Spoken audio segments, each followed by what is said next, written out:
Els ATS, en les seves sigles en anglès, Applicant Tracking Systems, són programes informàtics que el que fan és escanejar els currículums que es presenten per a una determinada posició, per a una vacant, i assignar unes puntuacions en funció de si compleixen amb els paràmetres amb què han estat programats. La premissa principal és que si hi és a l'oferta, ha de ser en el teu currículum. I m'estic referint sobretot a les paraules clau, aquelles paraules per les quals l'ATS, aquest programari, farà el filtrat i atorgarà una puntuació.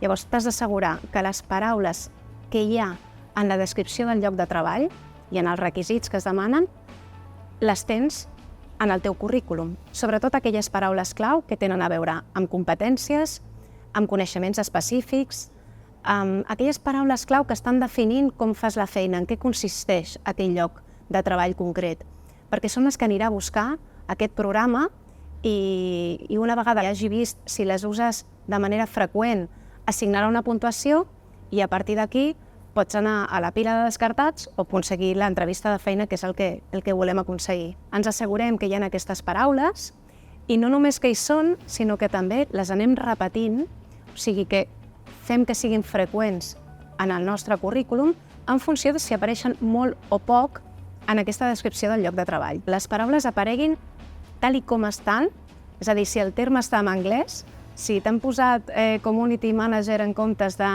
gestor de comunitat, doncs és el terme en anglès que hem de fer servir. També hem de vigilar en temes de disseny. Em refereixo a una tipografia que sigui clara, podríem parlar d'una Tahoma, un Arial, una Calibri, les típiques, les que es llegeixen bé. També molt en compte amb incloure taules o gràfics o diagrames. Els ATS no són gaire amics de la creativitat. Per tant, evitem que sigui un currículum molt infogràfic en aquest sentit.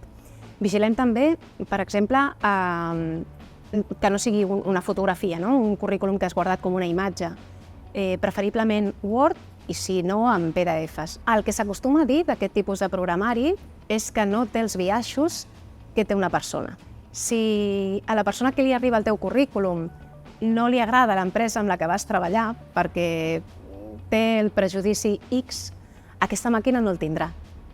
Ni tampoc tindrà prejudicis perquè la persona tingui una procedència, sigui d'un país o d'un altre. Sempre hi haurà persones llegint els CVs. El que hem d'aconseguir és acabar amb la pila de més amunt, d'aquestes puntuacions, perquè puguem tenir l'oportunitat de trobar-nos amb una persona real en una entrevista.